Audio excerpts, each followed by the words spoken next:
बिहार में घूसखोरी इस कदर बढ़ गया है कि मंत्री जी के सामने ही बिहार का एक डेटा ऑपरेटर घूस मांगने लग जाता है। देखिए ये वीडियो। बोले कितना खर्चा वर्चा होगा? खर्चा वर्चा कितना होगा?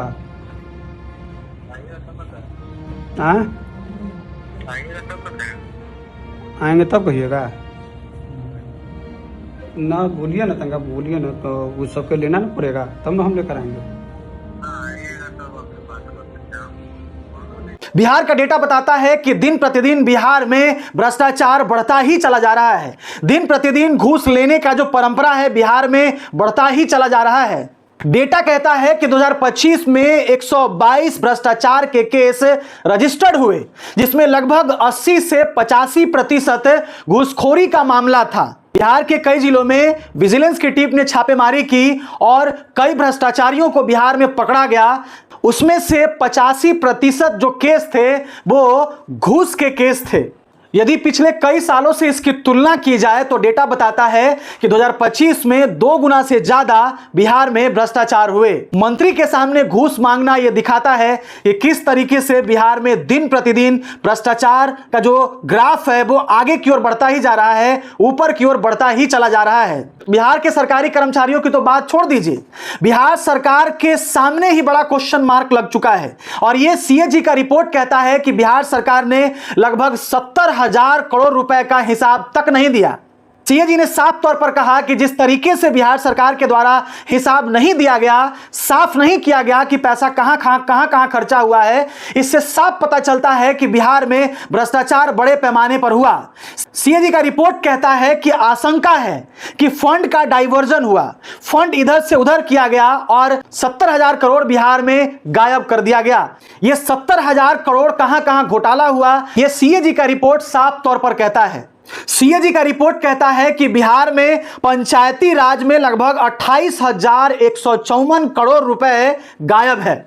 यानी कि पंचायती राज को लगभग 28,154 करोड़ रुपए दिया गया था, जिसका आज तक कोई हिसाब नहीं मिला। इससे साफ पता चलता है कि पंचायती राज में काफी ज्यादा भ्रष्टाचार हुआ है, काफी ज्यादा पैसा को इधर उधर किया गया है और इस पैसे का गबन किया गया है। उसके बाद सीएजी का रिपोर्ट कहता है कि शहरी विकास में भी लगभग 11,066 करोड़ रुपए दिए गए थे, उस पैसे का भी हिसाब अब तक नहीं दिया गया है। तो यह साफ तौर पर दिखाता है कि बिहार में भ्रष्टाचार केवल सरकारी कर्मचारी नहीं करते हैं, बल्कि बिहार में जो भ्रष्टाचार है उसमें सरकार भी शामिल है, उसमें बड़े बड़े नेता शामिल होते हैं, उसमें विधायक जी शामिल होते हैं और उसमें मंत्री जी भी शामिल होते हैं।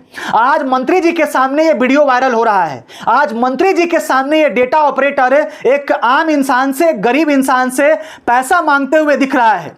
यह घटना यह दिखाता है कि बिहार में भ्रष्टाचार के बिना काम होता ही नहीं है और इस भ्रष्टाचार में सबके सब शामिल हैं और जिसको जितना मन हो रहा है उतना लूटा जा रहा है। सीएजी का रिपोर्ट कहता है कि ग्रामीण विकास को भी लगभग 7,800 करोड़ रुपए दिए गए थे, उस पैसे का भी आज तक कोई हिसाब किताब नहीं मिला। उसके बाद सीएजी का रिपोर्ट कहता है कि कृषि विभाग को भी लगभग 2,108 करोड़ रुपए दिए गए थे, जिसका भी आज तक हिसाब नहीं किया गया। इस तरीके से कई विभागों को पैसा दिया गया था ताकि बिहार के विकास में इन पैसों का इस्तेमाल किया जाए, लेकिन आज तक इन पैसों का कोई हिसाब मिला ही नहीं। यह साफ तौर पर दिखाता है कि बिहार में भ्रष्टाचार किस लेवल पर पहुंच चुका है, बिहार में भ्रष्टाचार का ग्राफ किस तरीके से बढ़ रहा है। आज वीडियो वायरल हो रहा है तो हम और आप कह रहे हैं कि कर्मचारी घूस मांग रहा है, लेकिन कर्मचारी तो छोटा मोटा अमाउंट घूस मांगता है, लेकिन जो सबसे बड़ा रकम होता है वो इस बिहार का मंत्री और इस बिहार का विधायक गायब कर देता है, इस बिहार की सरकार गायब कर देती है।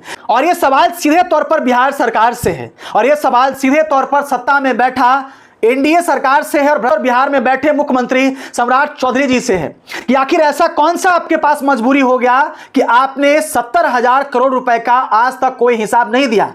और मैं आपको बता दूं कि यह पैसा का जो गबन हुआ, इस पैसे में जो भ्रष्टाचार हुआ वो नीतीश कुमार के राज में हुआ। उस समय नीतीश कुमार ही बिहार के मुख्यमंत्री थे और उनके राज में ही 70,000 करोड़ रुपए का घोटाला हुआ, यानी गबन हुआ। नीतीश कुमार बार बार भ्रष्टाचार के खिलाफ आवाज उठाते रहे हैं। नीतीश कुमार बार बार लालू प्रसाद यादव और लालू प्रसाद यादव के परिवार पर आरोप लगाते रहे कि ये इन लोगों ने बड़े पैमाने पर बिहार में भ्रष्टाचार किया, लेकिन ये जो 70,000 करोड़ रुपया अब तक गायब है, जिसका अब तक हिसाब नहीं मिला है, क्या बिहार के पूर्व मुख्यमंत्री नीतीश कुमार इसका अब हिसाब दिलवाएंगे? क्या बिहार में बैठे सम्राट चौधरी जो इस वक्त बिहार के मुख्यमंत्री हैं, क्या इस पैसे का हिसाब देंगे? क्योंकि सीए जी ने सीधे तौर पर सरकार पर आरोप लगाया है, सीए जी ने सीधे तौर पर सरकार के सामने क्वेश्चन मार्क खड़ा किया है और यह पैसा जो घोटाला हुआ है, यह पैसा किसी और का नहीं बल्कि यह पैसा आपका और हमारा था। यह पैसा इस राज्य में रह रहे आम नागरिकों का था, जिसने खाने में अपना टैक्स दिया, जिसने कपड़ा खरीदते वक्त अपना टैक्स दिया, जिसने जूता खरीदते वक्त अपना टैक्स दिया, जिसने कई तरीकों से इस बिहार सरकार को टैक्स दिया, लेकिन उस टैक्स को इस बिहार सरकार ने गायब ही करा दिया।